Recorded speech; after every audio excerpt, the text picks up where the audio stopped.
Hello everyone, कैसे हैं आप सब? I hope you are doing good.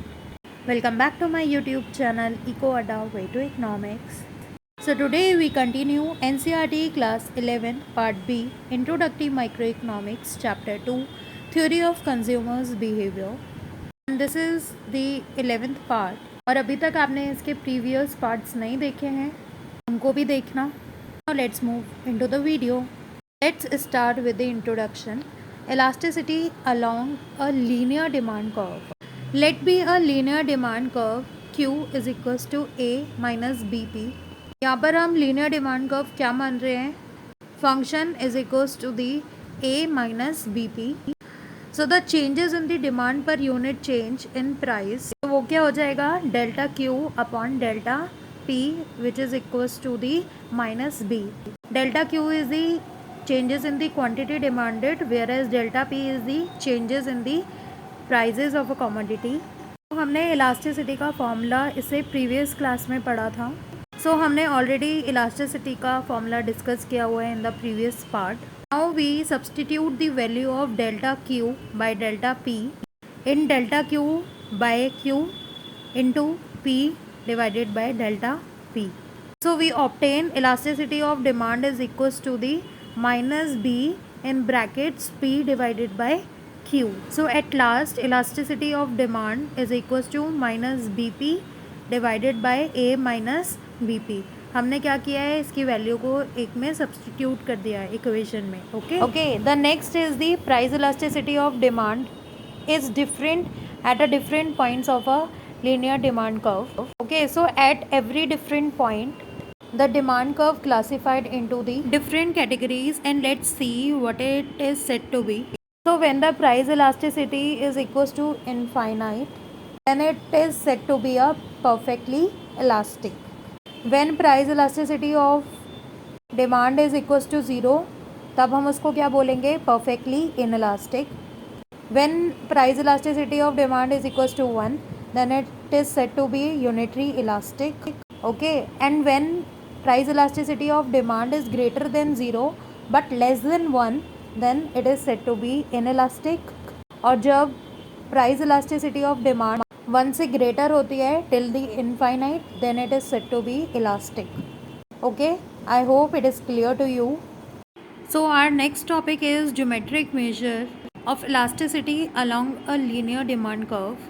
So basically the elasticity of a linear demand curve can be easily measured geometrically.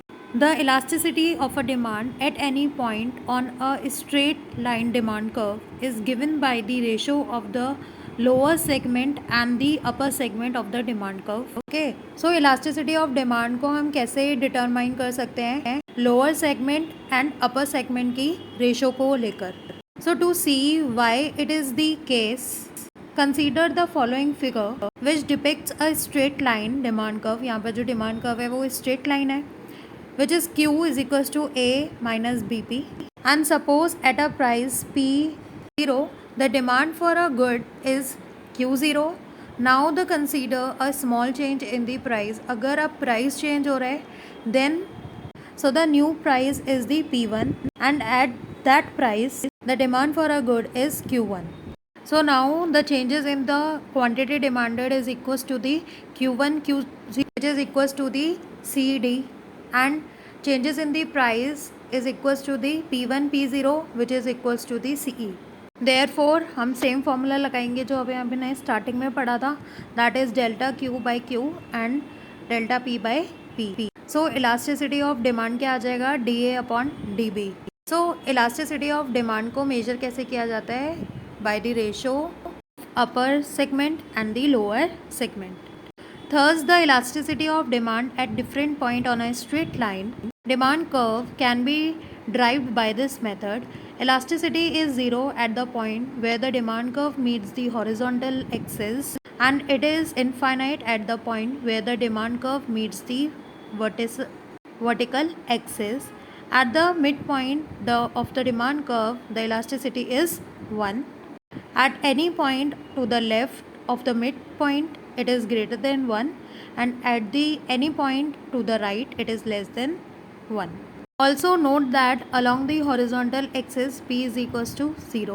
horizontal axis पर P price क्या रहेगा, 0 रहेगा.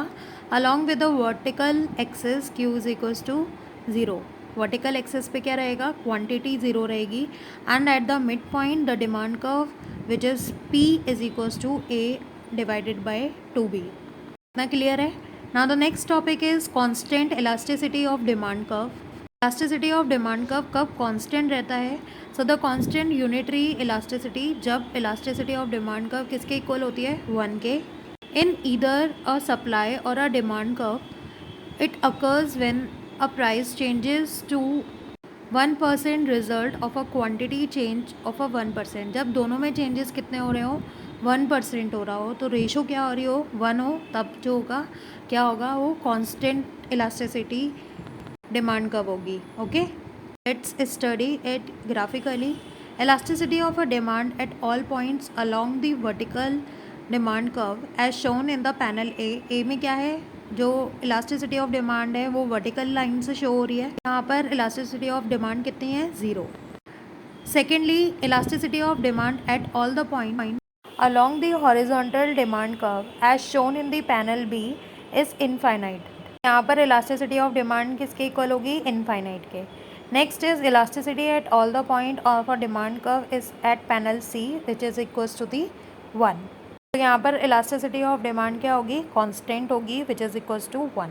Last we are going to discuss factors determining price elasticity of demand. First is nature of a good, कि good जो है वो कैसा है, whether it is a substitute goods, normal goods. okay. secondly, the availability of the close substitute, कि उसका कोई close substitute available है मार्केट में या नहीं है.